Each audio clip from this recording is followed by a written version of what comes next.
All right, back to the NFL. A good friend of mine, a black brother, sent me a clip by The Daily Show's Trevor Noah explaining the frustration that many black Americans feel when white Americans tell them when they can and cannot protest. And I watched the clip, and I was somewhat surprised and even disappointed, because Trevor Noah is obviously a very sharp guy. He's funny. He's got a brilliant use of sarcasm. He's cutting with his humor, but he's certainly a sharp thinking guy.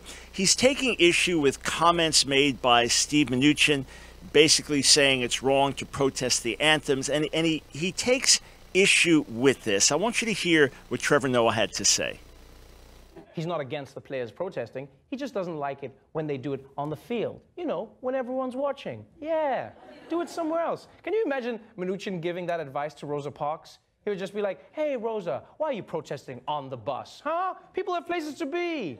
Take the bus to your house, sit down on your couch, and protest from home. Boom, racism solved. It's solved. Oh, okay, Trevor, you're obviously missing the point here. She was protesting having to give up her seat on the bus to a white person. That's what she was protesting. She was protesting that thing. That's why she did it on the bus. You didn't have cameras on the bus. You didn't have media watching the bus. You didn't have some big scene on the bus and the whole world watching, and that's why she chose that place to protest. No, there were just passengers on the bus, and she gets arrested for it, and then it gets into the news, and civil rights leaders then used her as a good representation of the segregation that black Americans faced. But that's the thing she was protesting, having to give up her seat on the bus. This was not something staged so that other people would see it with a maximum audience. If that was the case, go somewhere else where cameras are going to be. No, she was protesting that thing. Whereas the NFL Players Union said, no one is disrespecting the flag, and no one is protesting the flag or disrespecting the country.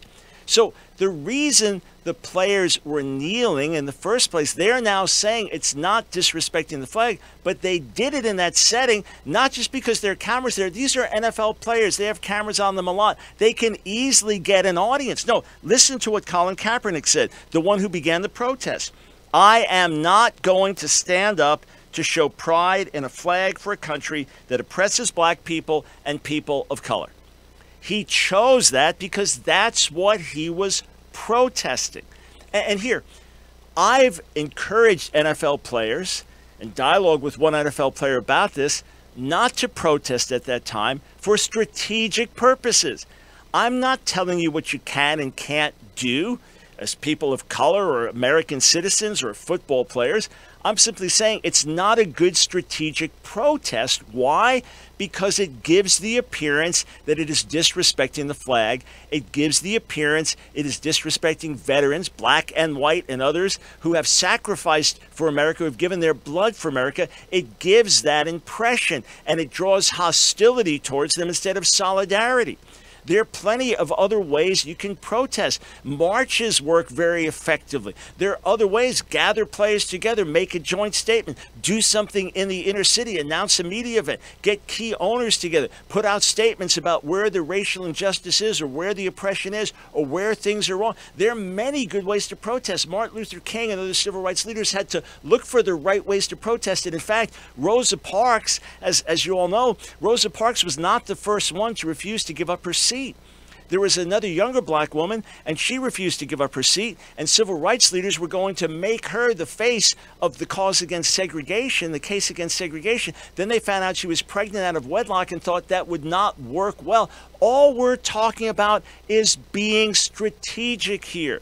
And Rosa Parks did what she did because that's what she was protesting. So if you agree with Colin Kaepernick and you want to protest the flag and what it stands for, then go ahead and do it, but you're going to draw more opposition than solidarity. It's going to hurt the cause. If it's not about the flag, like the NFL Players Union said, and as one of my friends on the NFL said that the players are not protesting the flag, then that's the wrong time to do it. So again, Trevor Noah takes issue with this idea of there's an appropriate place and not appropriate place. And he brings up probably the worst example he could have brought up. Back to Trevor Noah. You know what? So the Trump administration is okay with protesting, right? They're okay, as long as it's on your own time. Unless you're ESPN commentator Jamel Hill criticizing the president on your private Twitter feed, then that's a fireable offense too, right? Worst possible example. Number one, ESPN, now infamously liberal, fires Curt Schilling, a baseball hero and legend, fires Curt Schilling. Why? Because on his private Facebook page, or on his personal Facebook page, he posts a meme taking issue with a man who's obviously a male wanting to use the ladies' bathroom, and because that would upset LGBT activists and their allies, he was fired for doing this, and he was told that the commentators are not to engage in political statements. He was fired for this. Jamel Hill calls Donald Trump a white supremacist and is not fired for that, but she's reprimanded because ESPN has said, we do not want you getting involved in political statements. If you're a sportscaster, that's who you are. That's what we want you talking about. So she's reprimanded, whereas Curt Schilling was fired for a far less offense, all right? And then 2 weeks later, she gets upset and she tweets again, and this time she's given a 2-week suspension. She had been warned this is a policy for everyone. So a white guy, Curt Schilling, is fired even though he's a baseball legend for something he posted on Facebook. Jamel Hill now, second time around that she breaks the policy, which has been recently reinforced by ESPN. She only gets suspended for 2 weeks. It looks like if there's anything unequal, it's the treatment of white conservatives.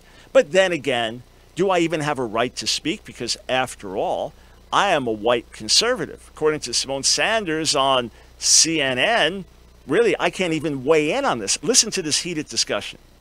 White people do not get to tell black folks or anybody else what is an acceptable form It's called, of protest. not everything's about race, Simone. Not everything is about maybe race. not for you some it is. Of it is about, but for folks some who are of it is actually about Okay, so how about this? On the issue of messaging. It's absolutely about race.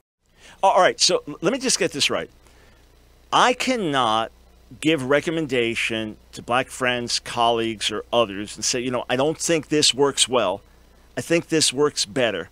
If you have a message to get out, here's a better way to do it, because you don't want to be perceived as unpatriotic or ungrateful to the sacrifice that others have made for our freedoms, the freedoms that we're all trying to enjoy. And if some have more freedoms than others, let's address that.